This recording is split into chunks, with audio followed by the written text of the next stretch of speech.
வணக்கம். மற்றும் ஒரு காணொலியில் இணைத்துக் கொள்வதில் மகிழ்ச்சி. இன்றைய தினமும் நேற்று பேசப்பட்ட விடயம் தொடர்பாகத்தான் பேசப் போகின்றோம். அதாவது கடந்த ஞாயிற்றுக்கிழமை அனுராதபுர வைத்தியசாலையில் பெண் மருத்துவர் ஒருவர் பாலியல் பலாத்காரத்திற்கு உட்படுத்தப்பட்ட விடயம் நாட்டையே பரபரப்பை ஏற்படுத்தி இருந்தது. இந்த ஒரு விடயம் அதாவது விசாரணைகள் எவ்வாறு நடந்து கொண்டிருக்கிறது மற்றும் இலங்கையில் இடம்பெற்றக்கூடிய சில முக்கியமான விடயங்கள் தொடர்பாகத்தான் இன்றைய இந்த காணொலியில் பார்க்க போகின்றோம். இந்த நிலையில குறித்த சம்பவத்துடன் தொடர்புடைய சந்தேக நபர் நேற்று கைது செய்யப்பட்டதுடன் தற்போது மேலும் இருவர் போலீசாரிடம் சிக்கியிருக்கின்றார்கள். சம்பவத்தின் போது சந்தேக நபர் பெண் மருத்துவரை பாலியல் அத்துமீறல்களுக்கு உட்படுத்தியதுடன் அவர்களுடைய கையடக்க தொலைபேசியை கைப்பற்றி சென்றதாக கூறப்படுகிறது. அத்துடன் சந்தேக நபர் வைத்தியருடைய சில புகைப்படங்கள் கூட வைத்தியருடைய கையடக்க தொலைபேசியிலேயே பதிவேற்றியுள்ளதாக கூட ஆரம்பகட்ட விசாரணைகளில் தெரிய வந்துள்ளதாக கூட ஒரு தகவல் வந்திருக்கிறது. அந்த தகவலினுடைய உண்மைத்தன்மை தொடர்பாக கேள்வி இருக்கிறது. இருப்பினும் இந்த வைத்தியருடைய தொலைபேசி அணுகுவதற்கு சந்தேக நபர் எவ்வாறு இந்த கடவுச்சொல்லை பெற்றுக்கொண்டார் என்ற கேள்வியும் எழுகின்றது. எனினும் குறித்த வைத்தியரை மிரட்டி கடவுச்சொல்லை பெற்றிருக்கலாம் என்று கூட கூறப்படுகிறது. இதற்கிடையில இந்த சம்பவம் இடம்பெற்று 72 மணி நேரத்திற்குள்ள சந்தேக நபர் கைது செய்யப்பட்டிருக்கின்றார். குறிப்பாக அவர் கைது செய்யப்பட்ட பின்னர் சில விசாரணைகள் மேற்கொள்ளப்பட்ட போது சில உண்மையான விடயங்கள் வெளித்தெரிய ஆரம்பித்திருக்கிறது. குறிப்பாக அந்த நபர் அந்த விடயத்தை தான் செய்ததாக ஒப்புக்கொண்டிருக்கின்றார். சந்தேக நபர் நேற்று கல்நீவ பகுதியில தான் கைது செய்யப்பட்டிருக்கின்றார். போலீசினுடைய சிறப்பு அதிரடி படையினுடைய உதவியுடன் சாலை தடைகளை பயன்படுத்தி தான் மேற்கொள்ளப்பட்ட பாரிய நடவடிக்கைகளின் அடிப்படையில தான் நேற்றைய தினம் கைது செய்யப்பட்டிருக்கின்றார்.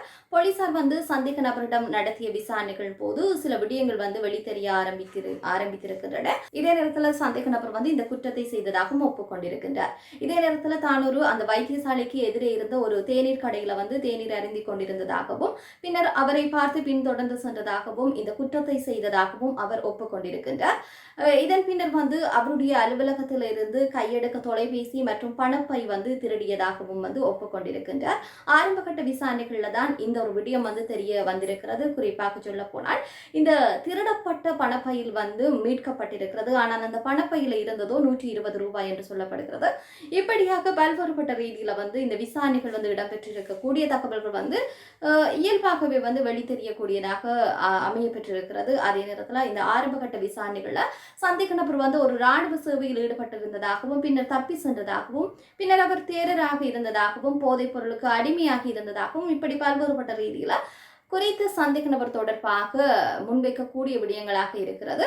ராணுவத்தில் பணியாற்றிய போது ஏற்பட்ட துப்பாக்கிச்சூட்டு சம்பவ காயம் காரணமாக அவருக்கு அறுவை சிகிச்சையும் மேற்கொள்ளப்பட்டிருப்பதாக கூறப்படுகிறது.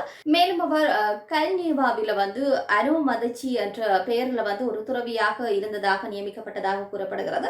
அவர் துறவியாக இருந்ததாக கூறப்படும் அனைத்து விகாரையிலும் போலீசார் சோதனையை மேற்கொண்டிருந்தார்கள். சந்தேக நபர் 2013ஆம் ஆண்டு முதல் பதிவு செய்யப்பட்ட குற்றவாளியாக அந்த போலீஸ் பிரிவிற்குட்பட்ட பகுதியில் பதிவு செய்யப்பட்ட என்பதும் தெரிய வந்திருக்கிறது.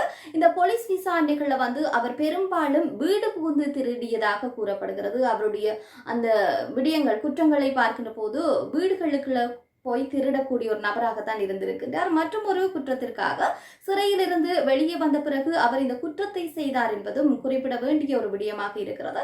இதே நேரத்தில் இந்த சம்பவம் தொடர்பில் சந்தேக நபருடைய சகோதரி மற்றும் ஒரு நபர் ஒருவரும் கைது செய்யப்பட்டிருக்கின்றார்கள். குறிப்பாக இந்த சந்தேக நபருக்கு உதவி செய்ததின் அடிப்படையிலையும் அவருடைய குற்றத்தை அவரை காப்பாற்றுவதற்கு மேற்கொண்ட முயற்சியின் அடிப்படையிலும் தான் சகோதரியும் கைது செய்யப்பட்டதாக கூறப்படுகிறது. சந்தேக நபரால் திருடப்பட்டதாக கூறப்படுகின்ற தொலைபேசி வைத்திருந்த குற்றச்சாட்டின் பேரில் மற்றும் ஒரு நபரும் கைது செய்யப்பட்டிருக்கின்றார்கள்.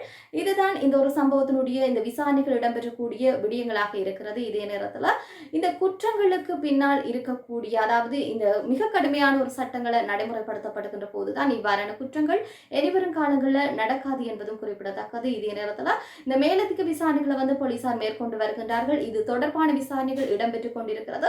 இந்த சம்பவத்தை கண்டித்து சுகாதார ஊழியர்கள் மற்றும் வைத்தியர்கள் போராட்டத்தில் ஈடுபட்டிருந்தார்கள். எனவே இந்த ஒரு விடயம் பாரிய அளவு ஒரு பதற்றத்தை ஏற்படுத்திய ஒரு விடயமாக இருக்கிறது. உண்மையிலே வந்து இவ்வாறான குற்றங்களுக்கெல்லாம் பின்னணியில எவ்வாறான காரணங்களாக இருக்கட்டும், ஆனாலும் இப்படியான குற்றங்கள் மீண்டும் மீண்டும் இடம்பெறுகின்ற போது அதற்கான சட்டங்களும் வந்து சரியான முறையில வந்து நடைமுறைப்படுத்த வேண்டும்.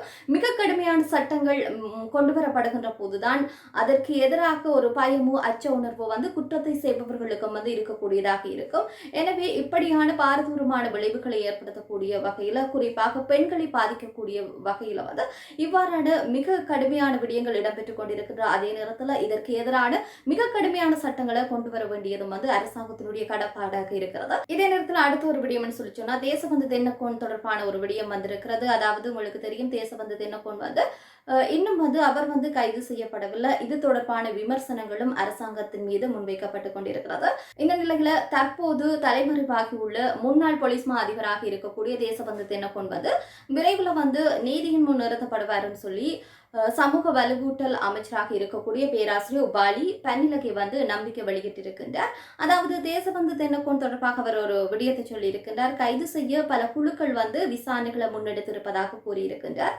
மேலும் எந்த வகையிலும் அல்லது விசாரணைகளை தாமதப்படுத்த வந்து அரசாங்கம் வந்து எந்த விருப்பமும் வந்து கொண்டிருக்கவில்லை என்று சொல்லியும் அவர் சொல்லியிருக்கிறார். என்னன்னு சொல்லி சொன்னா, தற்போது அரசாங்கத்திற்கு எதிராக பல்வேறுபட்ட விமர்சனங்கள் முன்வைக்கப்பட்டு வருகின்றது இலங்கையினுடைய தற்போது நடைபெற்று இருக்கக்கூடிய சம்பவங்களின் அடிப்படையில். எனவே இதனை சுட்டிக்காட்டித்தான் அவர் இந்த விடயத்தை வந்து சொல்லியிருக்கின்றார். சட்டத்திற்கு பயந்து தேசபந்து தென்னக்கோன் வந்து மறைந்திருப்பது ஒரு சோகமான சம்பவம் எனவும் அவரை கைது செய்வதற்கான அனைத்து நடவடிக்கைகளும் தற்போது எடுக்கப்பட்டு வருவதாக கூட அமைச்சர் குறிப்பிடுகின்றார்.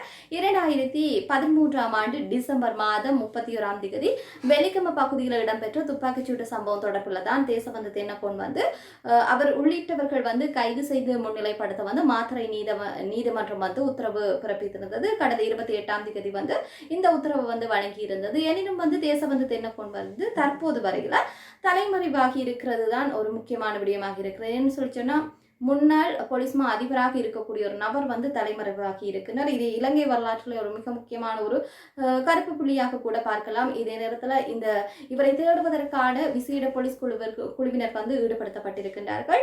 எனவே தேசபந்து தென்னக்கோன் தொடர்பான விடயங்கள் தெரிய வேண்டும் சொல்லி சொன்னா, நேற்றைய காணொலியிலும் அது தொடர்பான விடயங்களை வந்து குறிப்பிட்டிருக்கின்றேன். இதே நேரத்தில் கைது செய்யப்படுவதை தடுக்க கோரி வந்து தேசபந்து தென்னக்கோன் வந்து தன்னுடைய சட்டத்தணிகள் மூலமாகத்தான் மேன்முறையீட்டு நீதிமன்றத்தில் மனு ஒன்றையும் நேற்றைய தினம் சமர்ப்பித்திருக்கின்றார். இந்த மனுவும் வந்து 17ஆம் தேதிக்கு வந்து ஒத்திவைக்கப்பட்டதுதான் அவருடைய அந்த வழக்கு தொடர்பான விடயங்களாக இருக்கிறது.